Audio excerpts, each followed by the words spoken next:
दोस्तों, अगर आपकी हाउस वायरिंग में प्रॉब्लम चल रही है बट आपको पता नहीं है कि वो प्रॉब्लम क्या चल रही है, उसमें लीकेजिंग वाली प्रॉब्लम आ रही है बट आपको मालूम नहीं पड़ रहा है कि कहाँ से कैसे किस तरीके से है, तो इसका एक सिंपल उपाय दिखाऊंगा। अब मैं आपको ये नहीं कहूँगा कि आपको टेस्टर लेना है, मैं आपको ये नहीं कहूँगा कि क्लैंप मीटर आपको लेना है।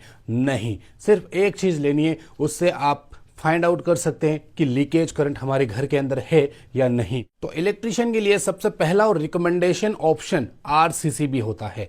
आरसीसीबी एक इलेक्ट्रिशियन के लिए टूल की तरह काम करता है। अब मैं आपको बताता हूं कैसे चेक करना है घर का हाउस वायरिंग लाइन को, जो लीकेज करंट आ रहा है। सिंगल फेज का मीटर लाइन इनपुट यहां से करना है, आउटपुट यहां से करना है, कर दिया। अब आपको आरसीसीबी चालू करना है। आपको याद रहे कि सारे घर की लाइन यानी कि सारे घर के स्विचेस ऑन रहने चाहिए, फिर आप आरसीसीबी को ऑन करेंगे।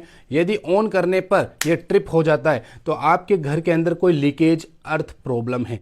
यदि चालू हो जाता है तो आपके घर के अंदर कोई प्रॉब्लम नहीं है, जितने भी अप्लायंसेस है सब चल रहे हैं, बट कोई लीकेज वाला प्रॉब्लम नहीं है। लेकिन अब इसको कैसे फाइंड आउट करें कि ये ट्रिप हो रहा है, बार बार ट्रिप हो रहा है चालू करते, तो आपको क्या करना है, इसको लगा रहने देना है, वायरिंग कंप्लीट ही रहने देनी है। अब आपको घर के अंदर जाना है, जितने भी स्विच है उन सभी स्विच को ऑफ करना है। जितने भी यानी लाइट बल्ब फैन वगैरह के जितने भी रूम है, आपके किचन वगैरह सब है, सारी लाइनों को ऑफ करना है। याद रहे एमसीबी बॉक्स को ऑफ नहीं करना है, ठीक है। फिर आप अपने इस वाले आरसीसीबी के पास आइए और इसको ऑन कीजिए। यदि ऑन हो जाता है तो इसका मतलब आपने फाइंड आउट कर लिया कि हमारे घर के अंदर किसी अप्लायंसेस के अंदर है, क्योंकि हमने स्विच बंद किया तो आरसीसीबी ऑन हो गया। अब आपको क्या करना है, आरसीसीबी ऑन रहने देना है। अब घर के अंदर जाना है, एक एक स्विच को ऑन करना है, ऑफ करना है, ऑन करना है, ऑफ करना है। सारे एक साथ ऑन नहीं करने, एक एक को ऑन ऑफ करके चेक करना है। यदि जिस स्विच से ये ट्रिप कर जाता है तो मतलब उस स्विच में ही प्रॉब्लम है।